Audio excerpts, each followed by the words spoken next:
Donc, on termine ce matin notre petite série de 3 études sur le sujet de l'évangélisation, comme c'est écrit devant vous. C'est une adaptation d'un cours qui a été préparé par un pasteur d'une église à Détroit, traduit par Claude Jutras, puis adapté à mon goût. Si jamais vous avez manqué une ou l'autre des 2 premières présentations, ben c'est sur YouTube. Faites une petite recherche. S'il y en a qui aimeraient avoir une version papier, j'ai mis sur la table en arrière une version papier de tout le cours au complet, les 3 sessions. Fait que ça peut certainement aider parce que la mémoire est une faculté qui oublie. Je vais partir mon timer parce que je me fie plus, j'ai plus confiance en moi du tout. Dieu m'a humilié. Bon.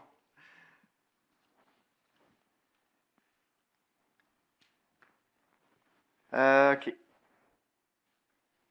Une petite révision de ce qu'on a vu à date très rapidement. Dans la première étude, on avait vu l'importance de développer une vision biblique de l'évangélisation. Comme n'importe quel autre sujet, il faut que notre perspective soit basée sur ce que la Bible enseigne. Très important, parce qu'il y a plein de gens qui prétendent évangéliser de nos jours, mais c'est pas le vrai évangile ou c'est vraiment pas fait de façon biblique. On avait vu comment surmonter les obstacles qui nous empêchent de témoigner, comment surmonter la peur qui nous paralyse si facilement, notre manque d'intérêt pour les gens, souvent notre manque de préparation. On a vu comment apprendre à tourner les conversations vers l'Évangile. C'est à ça que M. Roy faisait allusion tantôt.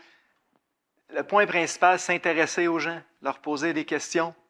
Puis là, à un moment donné, diriger nos questions vers les questions spirituelles, tout simplement. Fait que ça se fait de façon naturelle, mais le point de départ, c'est qu'il faut avoir un intérêt sincère, un amour sincère pour les gens, s'intéresser à eux. Ensuite, on a vu comment expliquer le but de Dieu et le problème de l'humanité. Dieu ne nous a pas créés pour le fun. Il veut une relation avec nous. Mais malheureusement, l'humanité s'est détournée de Dieu. L'humanité a péché, puis a décidé de mettre Dieu sur la tablette. Celui qui fait battre notre cœur, les gens l'ignorent. Et c'est ça le drame de l'humanité. On a vu comment expliquer les conséquences du péché et l'impossibilité de mériter la vie éternelle. Les conséquences du péché, c'est abominable, c'est la séparation éternelle d'avec Dieu. C'est très grave. Et c'est absolument impossible de mériter la vie éternelle. Beaucoup de gens ont un arrière-plan religieux. Ils pensent que s'ils font suffisamment d'efforts, suffisamment de bien, Dieu va les accueillir. Non, la Bible est claire. Il faudrait être parfait pour que Dieu nous accueille. Et justement, ça nous amène à la solution de Dieu. Il y en a juste une. Christ est mort pour nos péchés. C'est l'Évangile. C'est le cœur de la bonne nouvelle.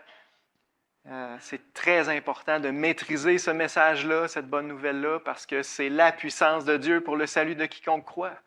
Alors, c'est le principal message qu'on a à répandre sur cette terre. Christ est mort pour vos péchés. Il a déjà tout accompli pour vous réconcilier avec le Père, pour vous amener à lui. Donc, c'est ce qu'on a vu à date.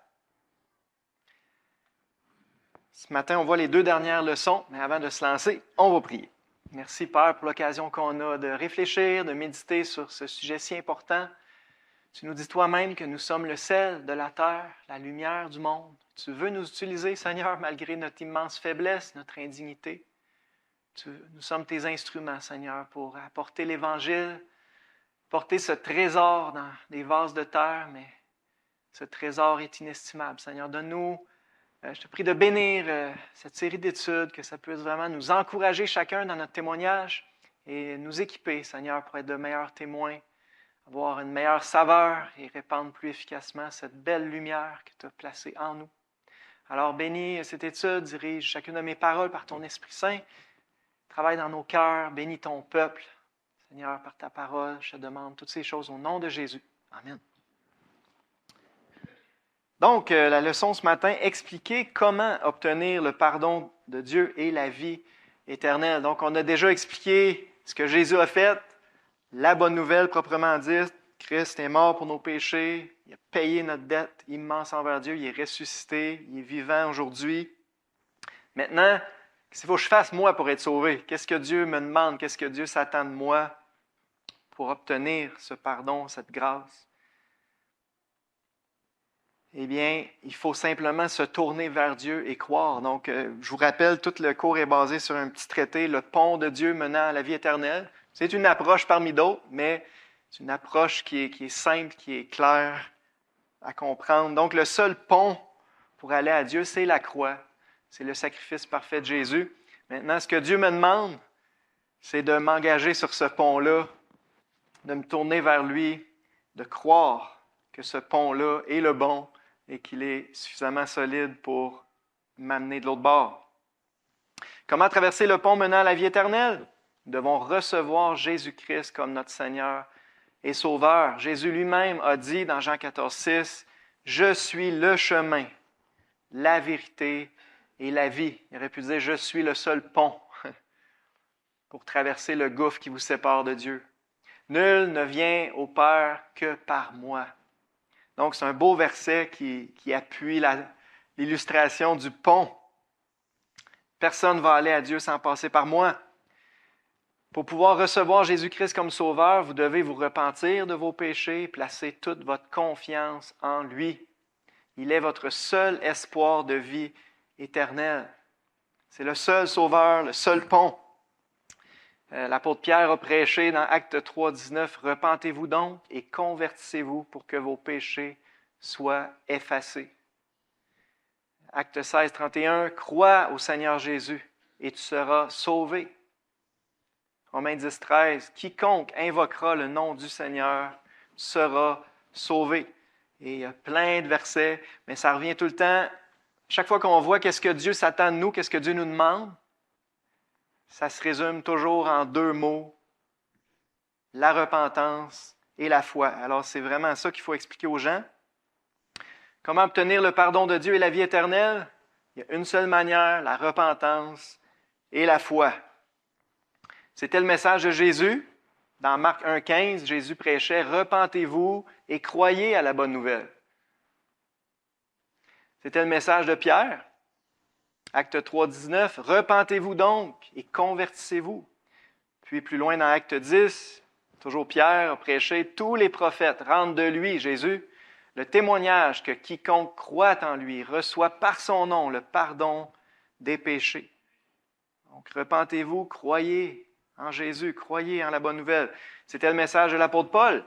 Dans Acte 20, 21, Paul annonçait aux Juifs et aux Grecs, quoi? La repentance envers Dieu et la foi en notre Seigneur Jésus-Christ. Donc, j'aime ces versets-là parce que c'est clair, on voit les deux facettes de la décision que Dieu s'attend de l'homme pécheur. Il veut qu'on se repente, puis il veut qu'on place notre foi en Jésus, c'est très clair. La repentance envers Dieu, en résumé, c'est se détourner du péché. Si vous voulez une étude très approfondie de la repentance menant au salut, j'ai prêché là-dessus il y a quelques mois, c'est sur Internet aussi.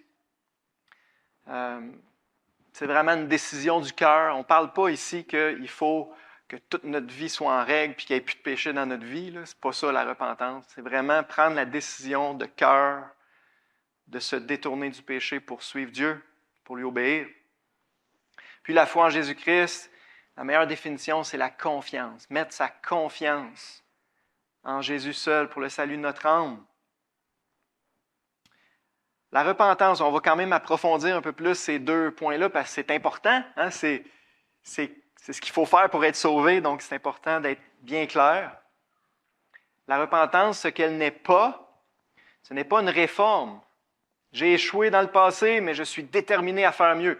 Il y a plein de gens qui réforment leur vie, qui décident de se prendre en main, mais ce n'est pas ça la repentance. Ce n'est pas une pénitence.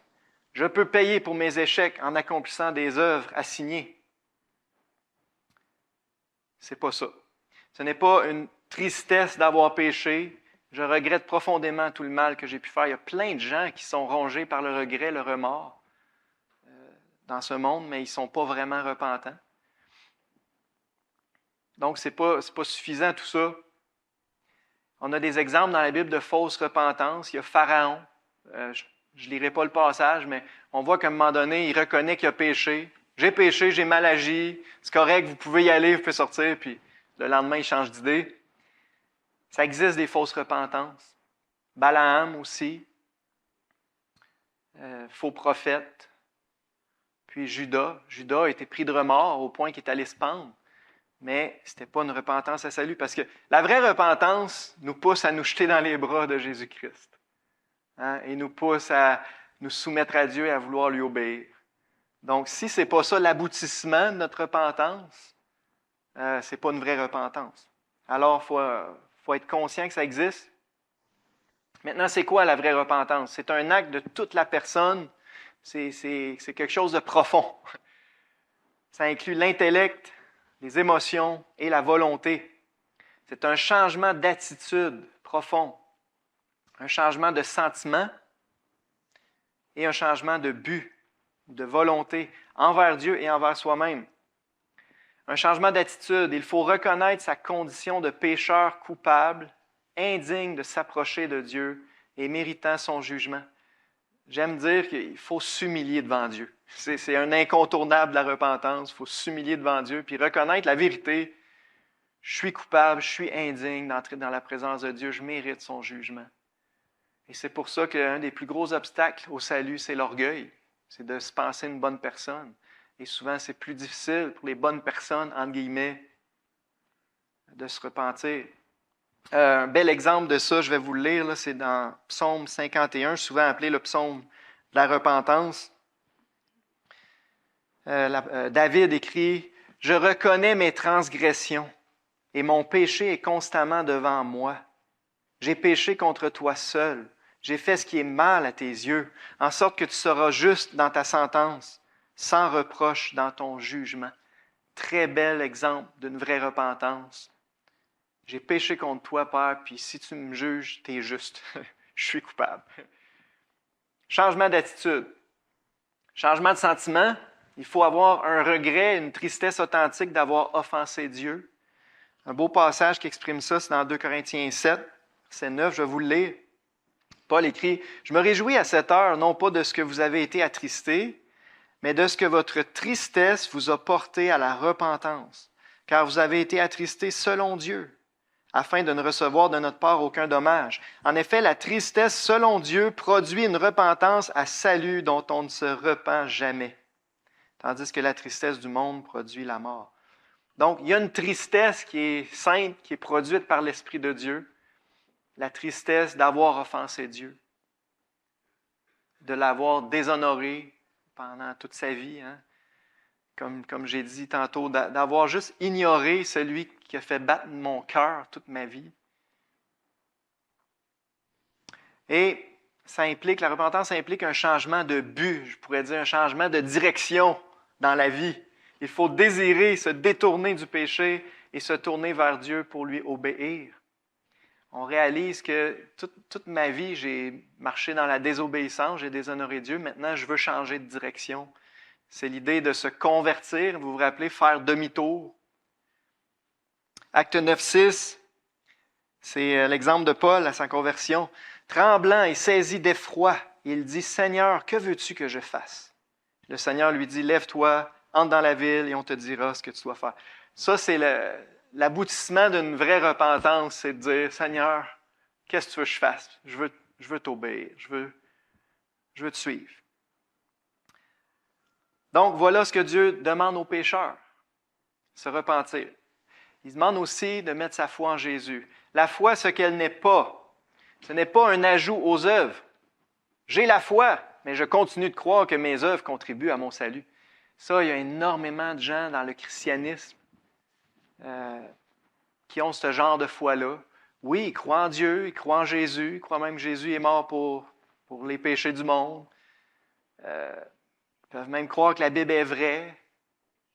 Mais s'ils continuent de croire que leurs œuvres contribuent à leur salut, ce n'est pas la vraie foi.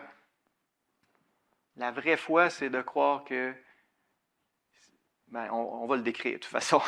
Mais la foi ne se mélange pas avec les œuvres. Et ça, c'est très important d'expliquer ça aux gens. C'est incompatible. Ça s'exclut mutuellement. Puis un des versets très clairs pour ça, c'est Romains 11, 6. Paul écrit « Or, si c'est par grâce, ce n'est plus par les œuvres. Autrement, la grâce n'est plus une grâce. Et si c'est par les œuvres, ce n'est plus une grâce. Autrement, l'œuvre n'est plus une œuvre. » C'est assez simple à comprendre, ça ne se mélange pas. Alors, souvent, les gens ils ont une certaine foi, mais additionnée à leurs œuvres, mais au bout du compte, leur confiance est dans leurs œuvres, dans leur bonne vie, dans leur religion. Ça, ce n'est pas la vraie foi. Ce n'est pas une croyance vague, sans objet précis. « Ah, je crois en Dieu, je crois en Jésus, j'ai la foi. » Mais c'est très flou. C'est la foi dans l'Évangile qui sauve. 1 Corinthiens 15. Je vous rappelle, frères, l'Évangile, la bonne nouvelle que je vous ai annoncée, par lequel vous êtes sauvés, si vous retenez ce message-là dans les termes où je vous l'ai annoncé. Donc, ce n'est pas juste la foi en Jésus vague, la foi en Dieu vague, c'est la foi dans la bonne nouvelle, dans le message précis que Jésus est mon sauveur, Jésus est mort pour moi, payé pour mes péchés, il est ressuscité. Donc, la foi doit avoir comme objet précis le message de l'Évangile. Il y a des millions de personnes sur la terre qui croient en Jésus, d'une certaine façon, mais leur confiance n'est pas dans son sacrifice et sa résurrection. La foi, ce n'est pas une acceptation purement intellectuelle du contenu de l'Évangile non plus. Je sais que c'est la vérité. Si ça s'arrête là, malheureusement, c'est une foi morte. Jacques 2, 19. Tu crois qu'il y a un seul Dieu? Tu fais bien. Les démons aussi le croient et ils tremblent. Les démons, ils savent que c'est vrai. Ils savent que c'est Jésus, le seul sauveur qui est mort pour les péchés du monde. Ils sont sauvés, les démons. Donc, puis ça, c'est rare, mais ça existe. Là. Je pense que je l'ai déjà dit, je le répète. Moi, il y a une personne ça m'a marqué. Personne à un moment donné qui m'a dit « Je sais que c'est vrai tout ce que tu me dis, Luc. Je crois vraiment que c'est la vérité ce que tu me dis, mais ça ne m'intéresse pas, je ne suis pas prêt à payer le prix. » Wow! Fait que juste de l'accepter, la véracité de l'Évangile intellectuellement, ce n'est pas suffisant. Mais qu'est-ce que c'est d'abord la foi? La foi qui sauve. Bien encore là, c'est profond. C'est un acte de toute la personne. Ça inclut l'intellect, les émotions et la volonté. C'est reconnaître la véracité de l'Évangile, bien sûr, l'aspect intellectuel. C'est être en accord avec lui émotionnellement. Et c'est se confier entièrement en lui, mettre sa confiance dans cette bonne nouvelle-là. Reconnaître la véracité de l'Évangile. Il faut croire ce que la Bible dit concernant la personne et l'œuvre de Jésus-Christ. Bien sûr, c'est le point de départ. Croire ce message-là. Romains 10, 17. La foi vient de ce qu'on entend et ce qu'on entend vient de la parole de Christ. Donc, il faut entendre le message et il faut y croire. Mais il faut être en accord avec l'Évangile aussi. Il faut comprendre que cette bonne nouvelle est pour moi personnellement. Ça, c'est un point important. Il faut que ça me touche personnellement. Oui, je crois que Jésus est mort pour les péchés du monde, c'est le sauveur du monde. OK, mais toi, qu'en est-il de toi, comme disait mon oncle Réal? C'est pour toi personnellement. Cette solution de Dieu, j'en ai désespérément besoin, moi. Hein? Matthieu 13, 23. Celui qui a reçu la semence dans la bonne terre, c'est celui qui entend la parole et la comprend. Il porte du fruit. Un grain en donne 100, un autre 60, un autre 30.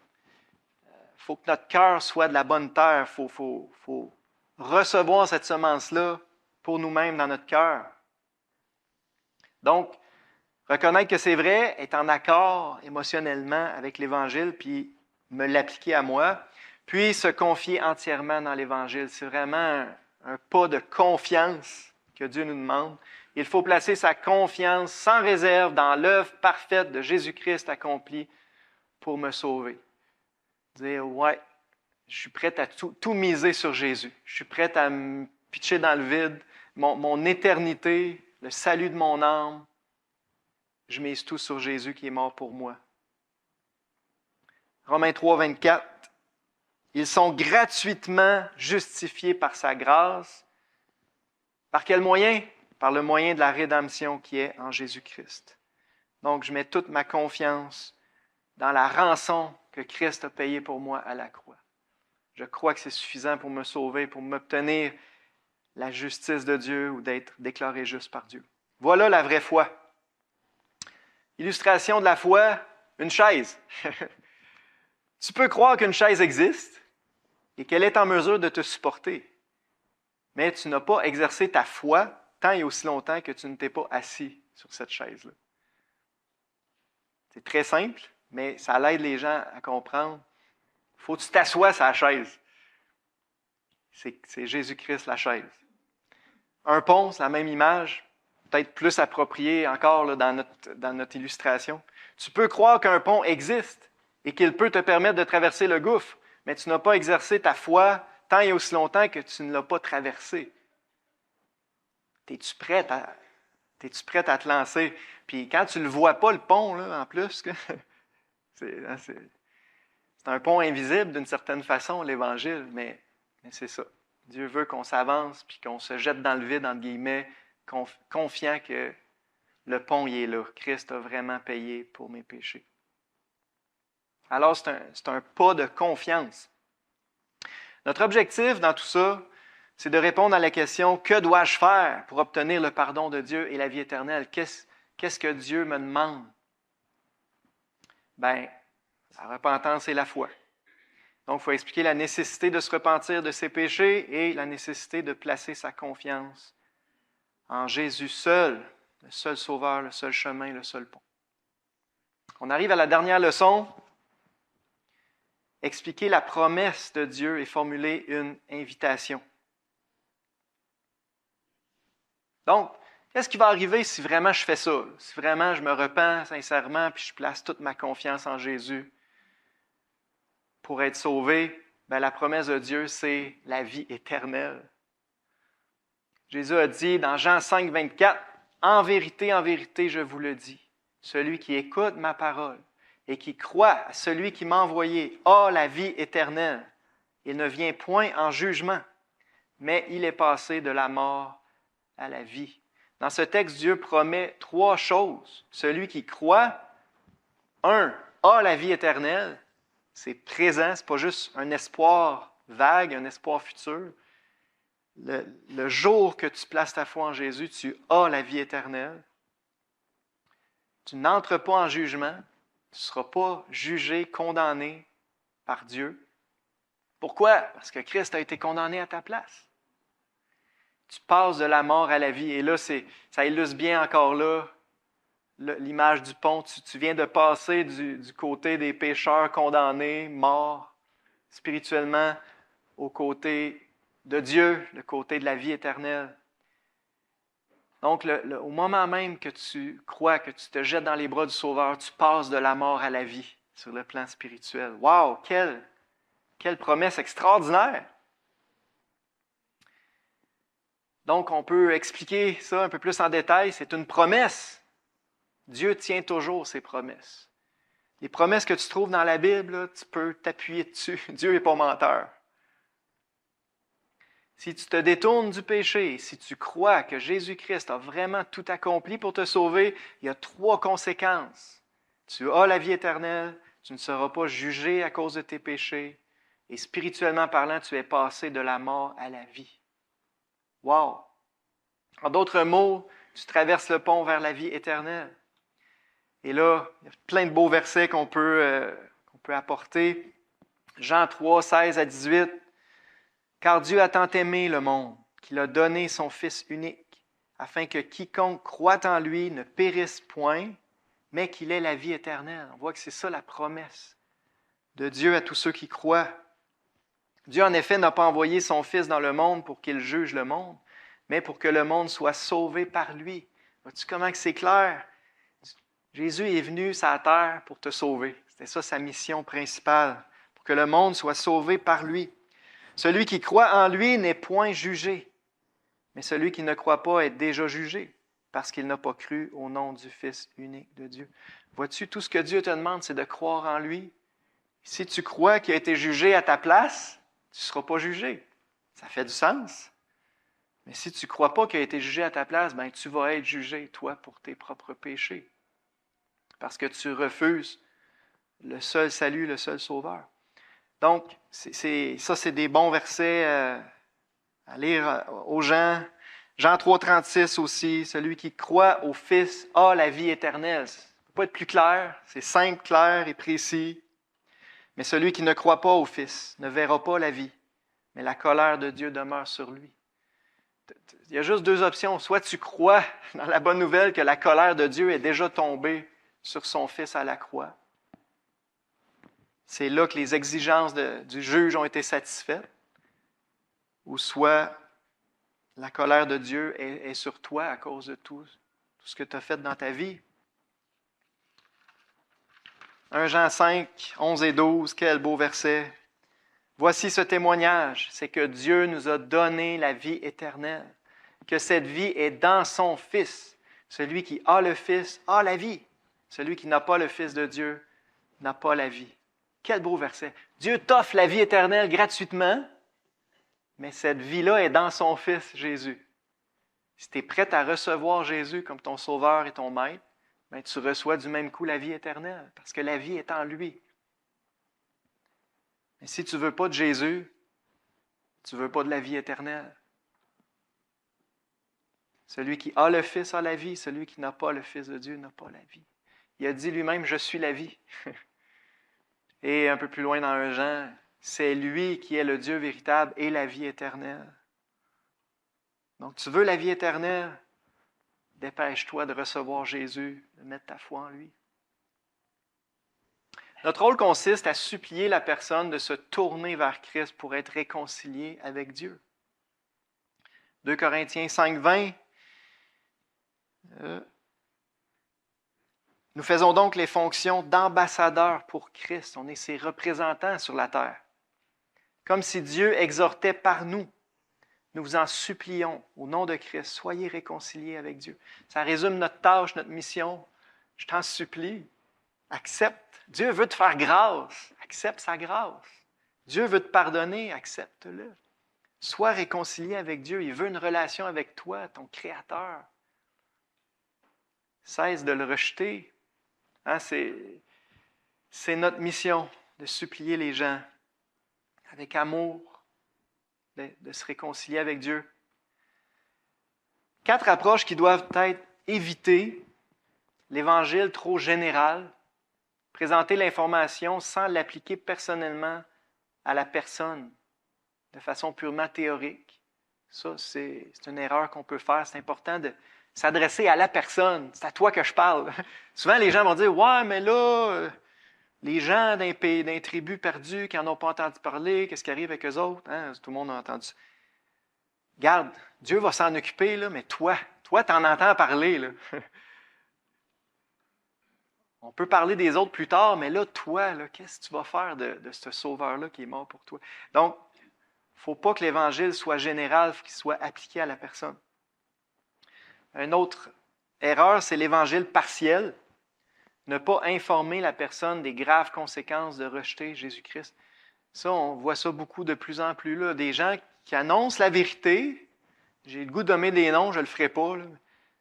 C'est qui annoncent la bonne nouvelle, mais sans jamais parler de la mauvaise nouvelle, sans jamais parler de la gravité du péché, de l'enfer, du jugement de Dieu. C'est juste le côté rose là, qu'on présente aux gens.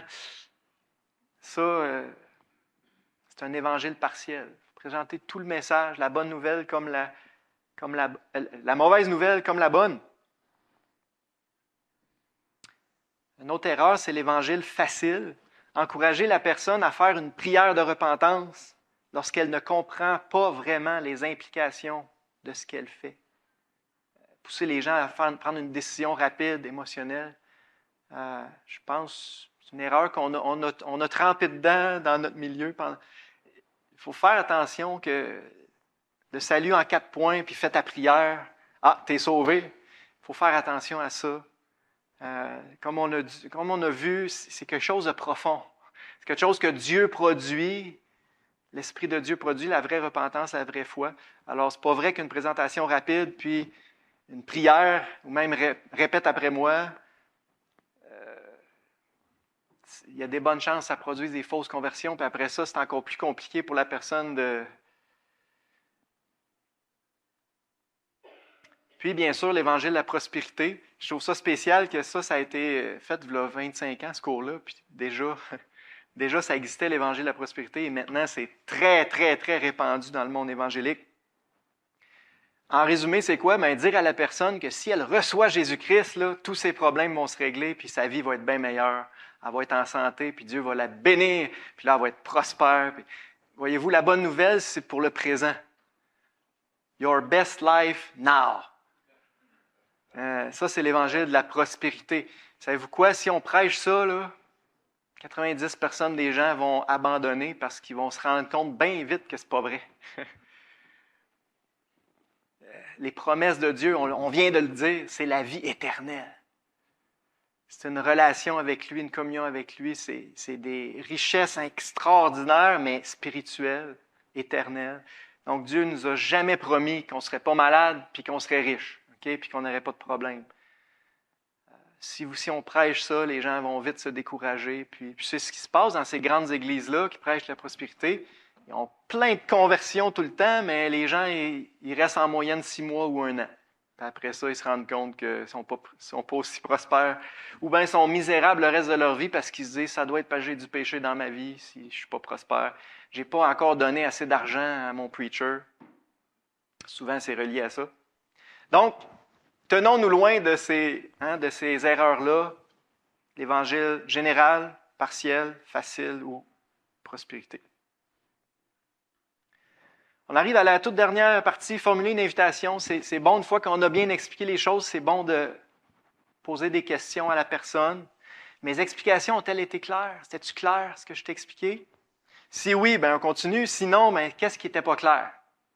Qu'est-ce qui n'est pas clair pour toi? Ou as-tu des questions sur ce que je viens de t'expliquer?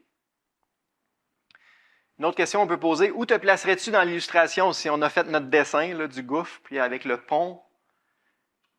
Présentement, à ton avis, où est-ce que tu te situes?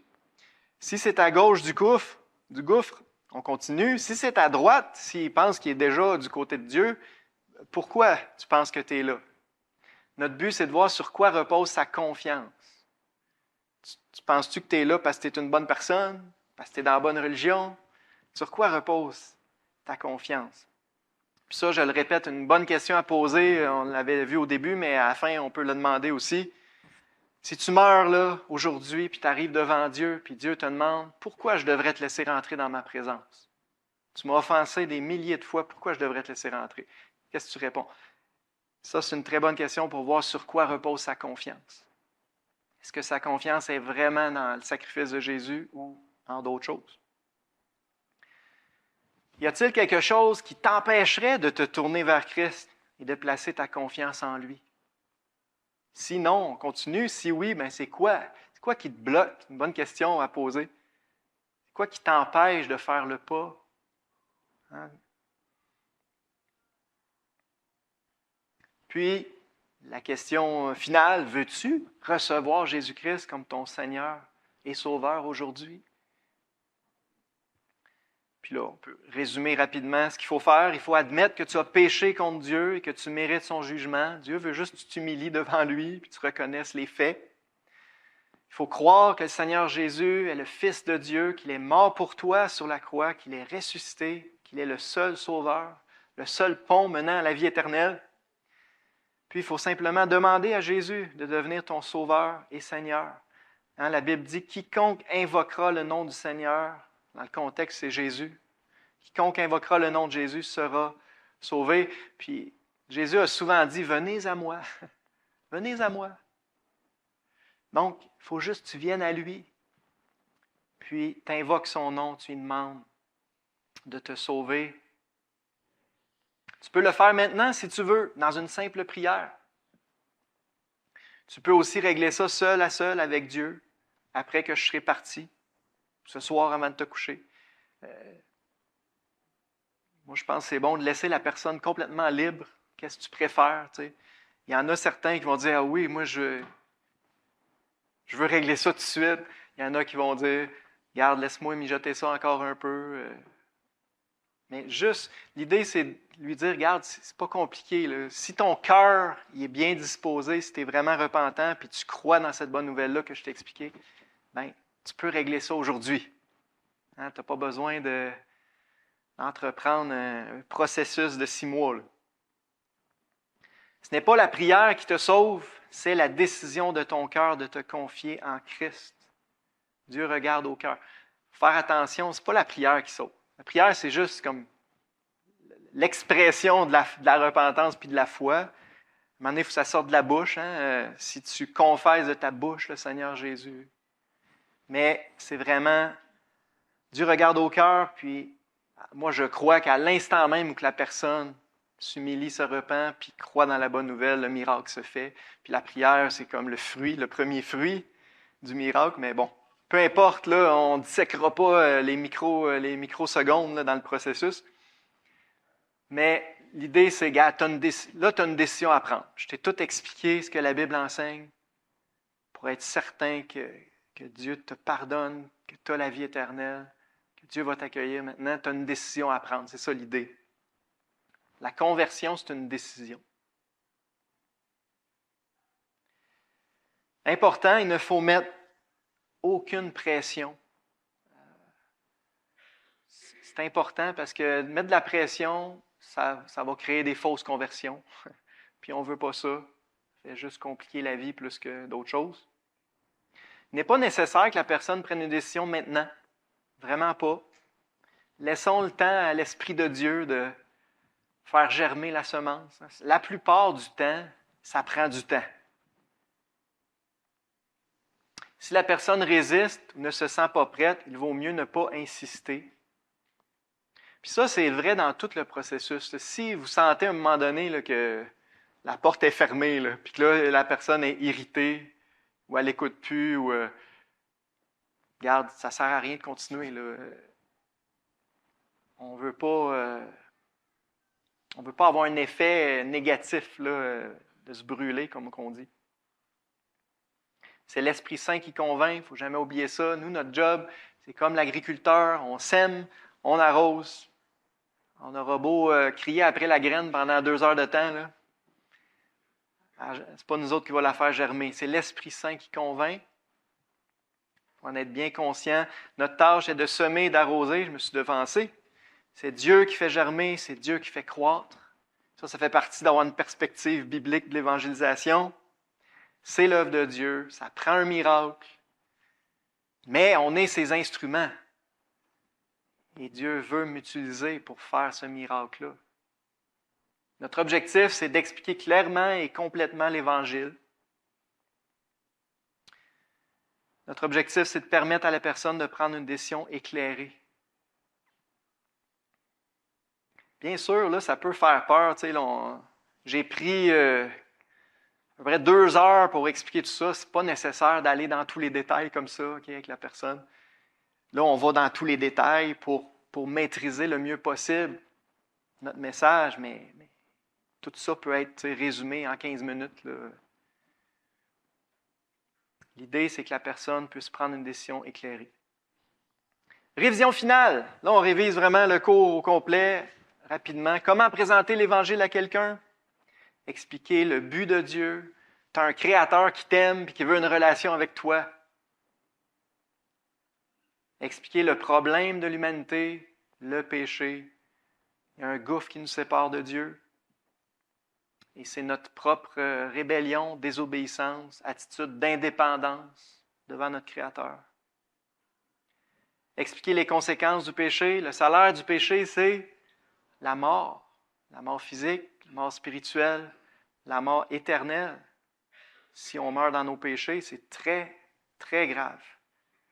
Expliquer l'impossibilité de mériter la vie éternelle, ce n'est pas par les œuvres, afin que personne ne se glorifie. Aucune religion n'a jamais sauvé personne. Puis là, on peut dire, gênons-nous pas de dire, même si, moi souvent j'ai dit ça, même si tu viens à l'église à chaque dimanche avec moi, là, l'église ne peut rien pour toi. C'est Jésus le sauveur. Puis c'est bon de dire aux gens, parce que souvent ils ont peur de se faire embarquer d'une religion, c'est bon de leur dire, mon but, c'est pas de t'amener dans mon église. Mon but, c'est de te présenter Jésus, puis que tu puisses le recevoir comme ton sauveur, ton maître, de le suivre, lui. Souvent, je me donne un exemple. Moi, je ne suis pas une église. Je suis un disciple de Jésus. C'est bon d'être clair là-dessus. Expliquer la solution de Dieu. Christ est mort pour tes péchés. Il a payé ta rançon au complet. Wow! Expliquer comment obtenir le pardon et la vie éternelle, c'est ce qu'on a vu aujourd'hui. Ça se résume en 2 mots, la repentance envers Dieu, la foi en Jésus-Christ, la foi dans la bonne nouvelle. Expliquer la promesse de Dieu, la promesse qu'il nous a faite, c'est la vie éternelle. Puis là, il y a plein de versets qui parlent de la vie éternelle. La vie est en Jésus. Si tu as le Fils, tu as la vie. Formuler une invitation. On revient avec nos questions. T'as-tu bien compris? Es-tu clair? Qu'est-ce qui t'empêcherait de faire ce pas-là aujourd'hui? Jésus a dit, viens à moi.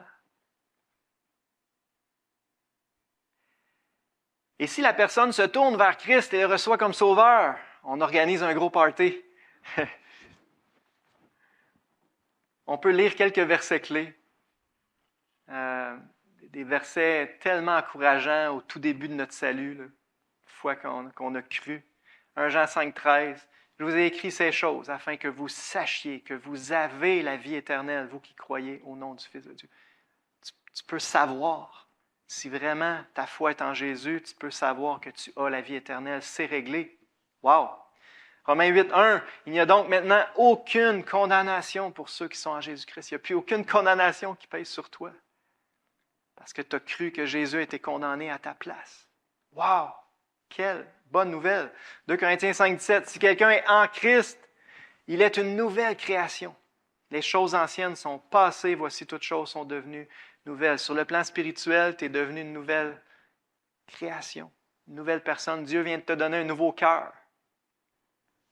Tu vas le voir dans les prochains mois. Jean 1,12. Mais à tous ceux qui l'ont reçu, Jésus, à ceux qui croient en son nom, elle a donné le pouvoir de devenir enfant de Dieu. La Bible dit que si tu as reçu Jésus, si tu as cru en lui, tu deviens un enfant de Dieu. Wow! Tu peux appeler Dieu papa. Le gouffre, il n'est plus là. Tu as traversé le pont, tu es rendu dans...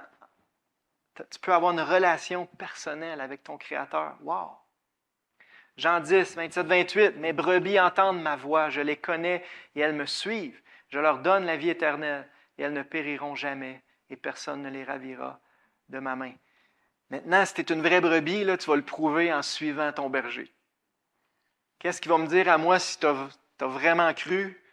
Ben, il va t'observer. Non, pas obligé de leur dire ça, mais comment on reconnaît les vraies brebis? Elles suivent le berger.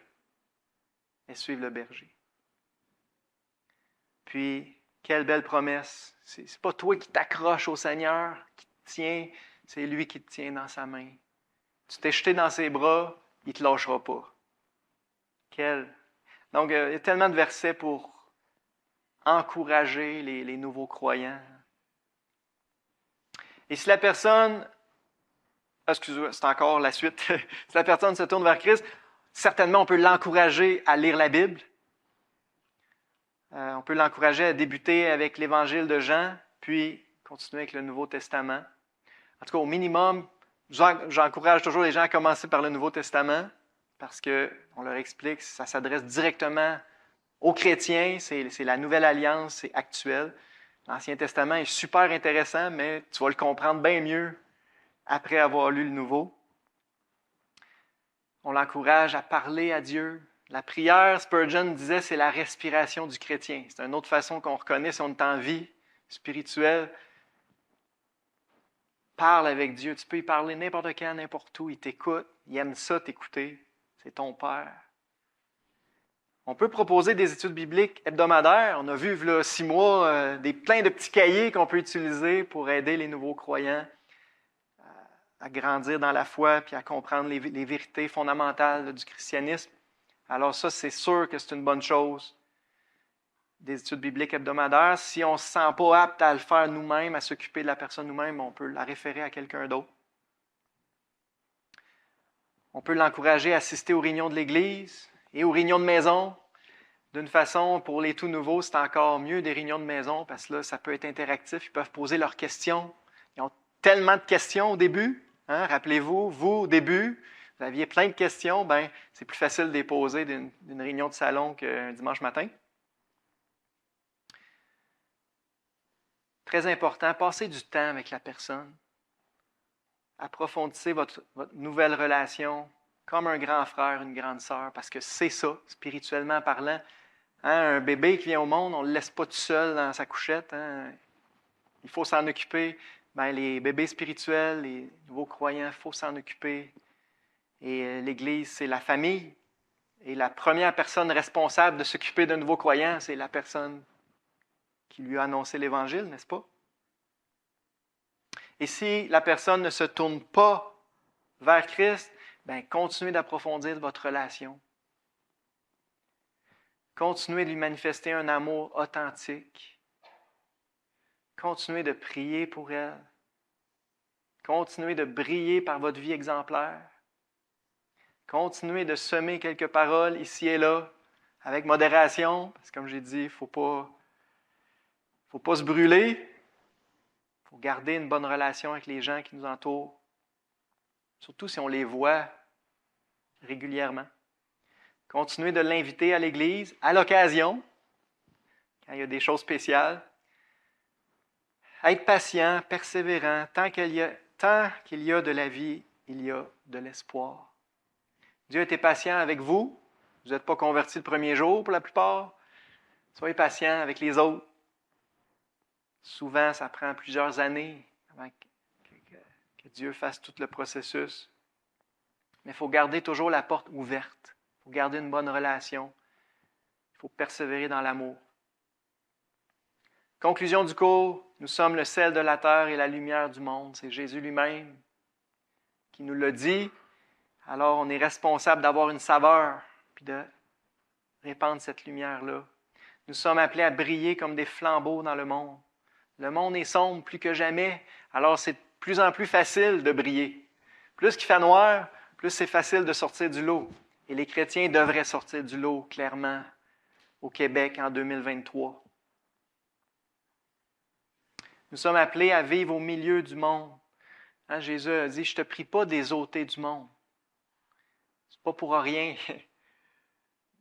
Dieu veut qu'on soit là pour qu'on puisse briller justement dans cette noirceur. Christ nous envoie dans le monde, Jean 17. Comme le Père m'a envoyé, bien là, moi, je vous envoie. Plusieurs sont destinés à croire en lui par notre parole. Beaucoup de versets en parlent et ça devrait nous motiver.